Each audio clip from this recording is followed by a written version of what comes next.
What's up, Lazy Dog fam? Hope everybody out there is having a spectacular day. Got a nice little frost on the ground this morning, but everything's thawed out now. We're warming up pretty good. We got several things we need to do in the garden today. We need to get the tarp back on this plot here where we put the alfalfa pellets several videos ago. I want to talk to you about the different carrot varieties we grew this fall and winter, kind of give you my winners and losers there, and then we're going to go in the greenhouse, see how our seedlings are doing, and we might even plant some more stuff. So here's this plot where we put down 80 pounds of those Stanley organic alfalfa pellets and lightly tilled it into the soil. Right after we did that night, we got some pretty hard rain. I wasn't expecting it to rain that hard, but it came down pretty good. Still looks like everything's in place, nothing really washed away. This plot here is pretty flat, as you can see, but we can see that rain did help start to break down those pellets there. So when they get water on them, they swell up and then they'll start to kind of break apart, as you see there. Now I was hoping that one cultivation we did to kind of lightly incorporate those alfalfa pellets was going to be enough and this would just be ready to plant when it came time, but I was worried after that rain came down that it may have compacted it a little bit, but it's still pretty soft down there. We still might be able to run our plow there and bury drip tape and all that good stuff. We'll just have to see kind of how it dries out a little bit, but the soil's nice and moist and we want to kind of preserve a little bit of that moisture. The moisture in here is a good thing because it will help force some of these weed seeds that are in the soil inevitably to germinate, and then the tarp will kill them off. And so this is a great way to kind of reduce our weed seed bank as we're waiting for planting time to come around. So I'm going to get this tarp pulled back on this plot here. We'll get it pinned down with bricks. We're still at least a month away from planting anything here. Still don't know exactly what I'm going to plant here, but we're a month away from planting any warm season crops. So we'll put the tarp on it, let it kind of continue to work on our weed seed bank some, preserve some of that moisture in there, and we'll just have to keep an eye on it. If it stays a little too wet, we may pull the tarp off a week or so before we're going to plant. If the soil moisture starts drying out a little bit, it may be just right when it comes planting time.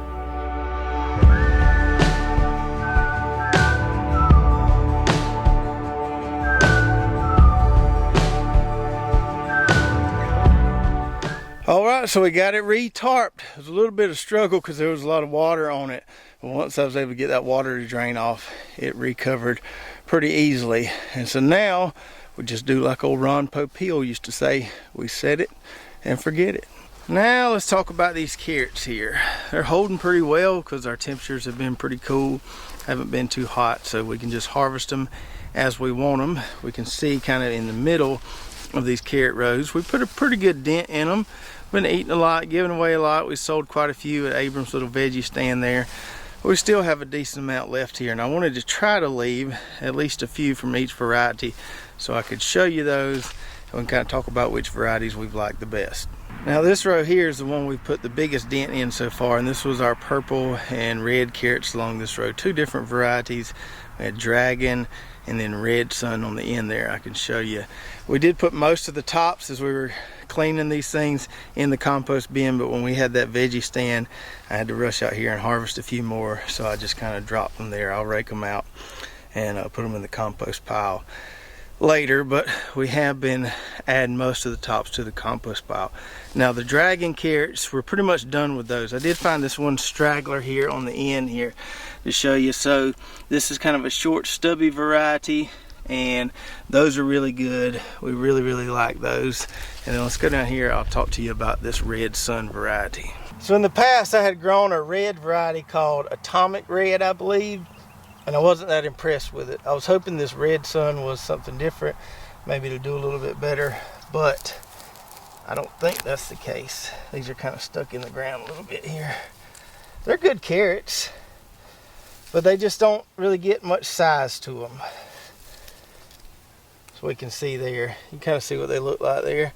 I mean, they taste good, and there's really nothing wrong with them. I just prefer these Dragon carrots a lot better here. So I probably won't grow this Red Sun variety again. I'm probably just going to scratch the red carrots altogether. like I said, they don't do terrible, but they just don't really outperform anything. Whereas we really liked this purple dragon here, this kind of short stubby carrot. We've been eating a lot of those, and those were very popular at the vegetable stand, as I'm sure you could imagine. So red dragon is a keeper, excuse me, purple dragon is a keeper. Red sun, we'll probably let everybody else use those seeds. We won't grow that one again. Another interesting thing to note, comparing the purple and red carrots versus the orange, and we even had some yellow carrots over there. These purple and red varieties, never really noticed this before, but they don't hold near as well. They're pretty much kind of toast right now. You can see the leaves are dying back. The tops don't look near as healthy. They did once look like that. They've started dying back, which tells you, hey, you need to get in here and get these things before they rot. But see these orange carrots here, the tops still look nice and healthy, and those are holding really well. These don't hold as well, so we have to get these out of here first. Now before we get to the orange carrot comparison, let's talk about this yellow variety here. This is a variety called Yellowstone. I believe I grow it every single year. It's always been a great variety for me. Never really disappoints. Same thing this year. We got some nice big carrots on them. The yellow ones, for some reason, are Brooklyn's favorite, so I always grow those. We really like them too. They're quite tasty, and just make some nice big carrots there with these. These are kind of more your Bugs Bunny shaped carrots here. They're not too stubby, but they got a strong taper here from the top all the way to the bottom with kind of a sharp point there. The only thing I will say about these is the centers of these can get woody on you if you leave them in there too long. So the tops may look healthy, but if you're starting to get some real big carrots like this, you probably want to get in there and pull them, or else the centers towards the top here can get a little woody, and the texture isn't as good. The bottom will still be good, but the top will be kind of, I don't know, just kind of hard texture, not really good to eat. So these are pretty much ready to harvest, and we'll be getting these out of here pretty soon. And then lastly, let's compare these two orange carrot varieties we grew. So this whole row here is a variety called Miami. Grown it before, but it's been a long time. And then over here, we've harvested most of the orange carrots on this row. Most of those you see there are the Yellowstone variety, but I left a few here for comparison's sake. This is a variety called Naples. Okay, so we got our two orange carrot varieties here. So this is Naples, and this is Miami here. You really can't tell a whole lot of difference between them. So these are both what we call Nantes type carrots that are kind of the same width all the way down. You don't have that sharp taper like you do with the Yellowstone. So the Bugs Bunny style carrots I showed you earlier, the Yellowstone, is what they call a Danvers type. This is more of a Nantes type, where they're a little more cylindrical all the way down. These look pretty similar. Maybe the Naples is a little bit bigger. The Miami here, maybe they have a little more brighter orange color.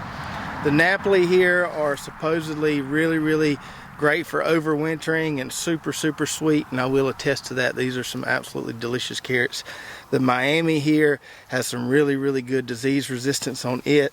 Not that we have a lot of disease issues with carrots, but it has that, so that's always a plus. I can't really say anything bad about either of these varieties. I like both of them. First time growing Naples. Like I said, I've grown Miami before and probably would grow both of them again. Other orange carrot varieties I really like would be Bolero. This Miami reminds me a lot of Bolero. And Envy is another good one. But I'd have to say both of these are keepers. Probably definitely grow both of them again. I don't know that I will grow both of them again, because I may just pick one orange variety next year. We'll see if we do any trials or not. But I don't know, maybe I just like the more orange color on the Miami. So if I had to pick a winner, I'd probably say Miami, but Naples would be a very close second. And I forgot to mention the seed source for those two particular varieties. So Naples we got from Johnny's Seeds. Miami we got from High Mowing Seeds. I'm not sure if there are other seed companies that carry those particular varieties, or if those varieties are unique to those companies. I didn't really search around a whole lot for those varieties, because the Miami I grew in the past came from High Mowing as well, so I figured I'd get them there this time as well. But that's where we got our seeds if you want to give those varieties a try. Now, speaking of carrots, we just tried something new with some of our carrots. We've been eating them all kind of different ways. We had a viewer send us a recipe, I think it was his grandmother's recipe, for a Polish sauerkraut, which I've never had before. We've always just made sauerkraut with just cabbage. Now this particular recipe is kind of like your standard sauerkraut, but this adds carrots and then caraway seed as the spice. So salt and cabbage, just like you traditionally do sauerkraut, but then we add the kind of shaved or shredded carrots in there and the caraway seed. Now this has been fermenting for about 3 or 4 days now, and the directions said to ferment it for 10 days. So we're only about halfway there on the fermentation, but I did try some of the kind of raw mixture before we put it in these jars, and it was absolutely excellent. So I'm really looking forward to trying this. Once we give it a try after it's fermented, I'll try and put that recipe on our blog, on our website, so you guys can give it a try as well. It's really easy, really simple. Took longer to shred the carrots than it did anything else, but I'm really excited about trying this. Some nice colorful sauerkraut here. We have it fermenting with our little Mason Tops fermenting kit there. If you're interested in one of those, you can check out the LDF approved section on our website. We have that kit listed there, or you can buy that on Amazon. Okay, now let's go in the greenhouse here, see what's going on. Nice and toasty in here with the sun being out today.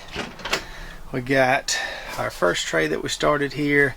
These things are responding well to that little bit of Agri-Thrive fertilizer we've been giving them. Looking really good. Got some nice true leaves on some of those peppers there. Tomatoes are looking really, really good. And I think I'm about to take this off the mat. All the seeds that are going to germinate should have already germinated, and so we can take them off this heat mat here because we need the space to start another tray of seeds. So we've had several people asking, when do you take the seed starting tray off the heat mat, or do you take it off the heat mat at all? Now I could leave them on here. I just got to keep an eye on them. I want to make sure the soil doesn't get too hot. I don't want to cook them, and when it's on the heat mat the soil will dry out more, so I got to make sure they have plenty of water. But I could leave them on here. With the soil temps being warmer, they'll grow out faster. So if you just have one mat and one tray that you're doing, you can certainly leave them on the heat mat there. Just keep an eye on your soil temp. Don't bake them. Make sure they've got plenty of water, and they will grow out nice and fast for you.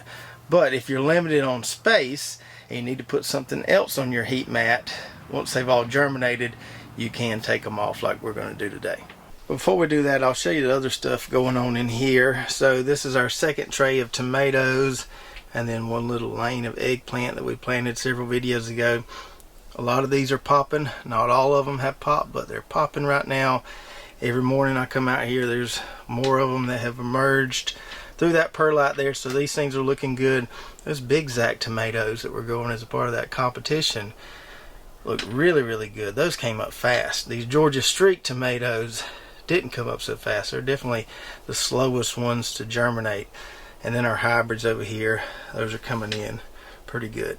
Then I'll give you a little quick update on our fig propagation. So our Canadria trees, which was the first one we started, looking really, really good. Starting to get some really nice leaves on those. I was hoping if we had some extras that I was going to be able to list all these on our website at one time, but I don't think that's going to be the case. So we'll be listing each variety as they're ready, because these Canadria ones here will be ready to ship if we have enough to ship much sooner than some of these other ones.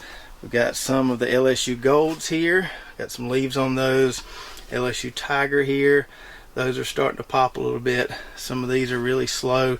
Nothing really happening on our Black Maltas yet. Some of our Olympian figs here. We got a little bud right there.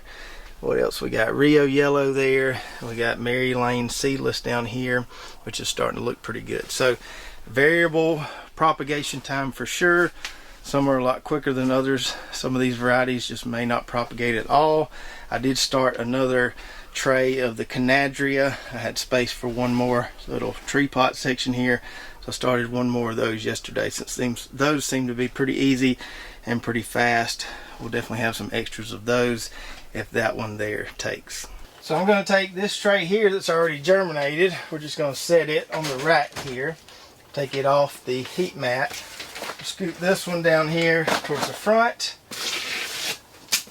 Clean this off a little bit. Now we have space for one more of these 162 trays. So what we're going to be doing today is not necessarily something that we're doing just for spring planting. but we might use some of these plants for spring planting. But we're going to be doing a germ test of sorts on this Ruiz okra seed. So back last year, it was in the late spring, early summer sometime, we had a viewer send us some of these heirloom okra seeds that have been in their family forever. Didn't really have a name for them. Their last name was Ruiz, so we called it Ruiz okra. We grew out a decent amount of it, saved a bunch of seeds from it, and we wanted to help this guy kind of get this okra variety out there, share it with a lot of you fellow gardeners out there. So I have about half of a gallon Ziploc bag here. So I'm going to do a whole 162 tray before we give these away or make these as an add-on on our website. I don't really know how we're going to do it yet. I want to make sure they're going to germinate. So we're going to germinate a whole tray of them, or plant a whole tray of them, just one seed per cell. See what the germination rate is. That will let me know how many seeds I need to put per pack to give everybody a decent chance at trying some of these awesome heirloom okra seeds here. Okay, so we got our 162 tray here filled with Pro Mix. We've already made some dibbles there where we'll put our seeds, and this is kind of the old school style of the 162 Prop Tech tray. This one doesn't have the little air gaps in between it. I can't tell a real big difference between the performance of this older style and the newer style, but that's just the difference. That's why this one looks different than some of the other trays we use. And just as a disclaimer on this, it's way too early for us here in 8B to be starting okra transplants. We will transplant our first round of okra, but it's way too soon to be doing that. We're just doing this as a kind of unofficial germination test. Real germination test is done in a lab in a germination chamber, but this should give us a good enough idea if these seeds are going to germinate or not, and at what rate they will, before we make them a giveaway or add-on item on our website. So we're just going to make sure we get one seed per cell here, and then we'll see how many of the 162 that we plant germinate, and then we can calculate a germination percentage there, just to give you an idea, if you do get some of these seeds, how many you need to plant or how many you can expect to germinate once it's warm enough to plant them. So we got one seed in every single hole there. Now we're just going to top them off with our perlite. I don't need to label this tray because I know what it is, and I'm not going to be starting any more okra anytime soon, so no need to label this one. Okra transplants are pretty identifiable. You're not going to mistake them for anything else. I'm going to give them a little splash of water here.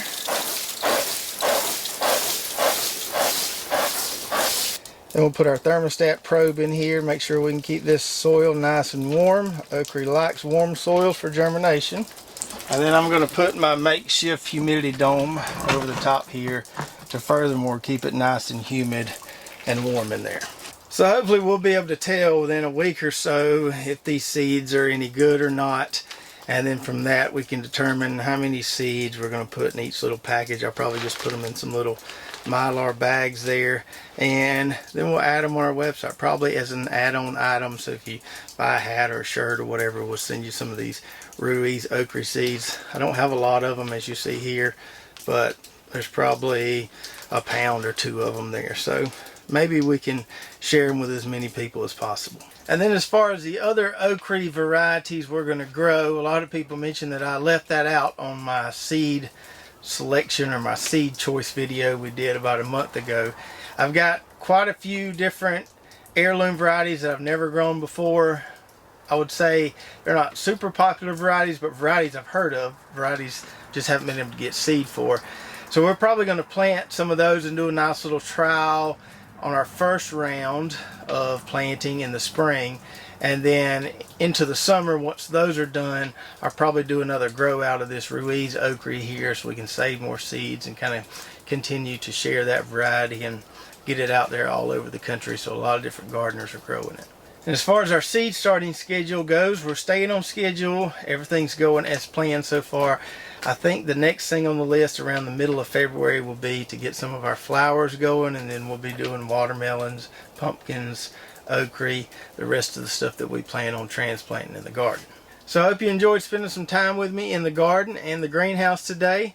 Let me know what you think about our carrot trials. Let me know what your favorite orange carrot variety is in the comments below. If you've ever tried Miami or Naples, or you have another one that you really like, please let me know. It may be one we want to try in the future. Don't forget to check out our affiliate partners in the description below. If you're watching on YouTube, we've got some coupon codes there for some of those companies.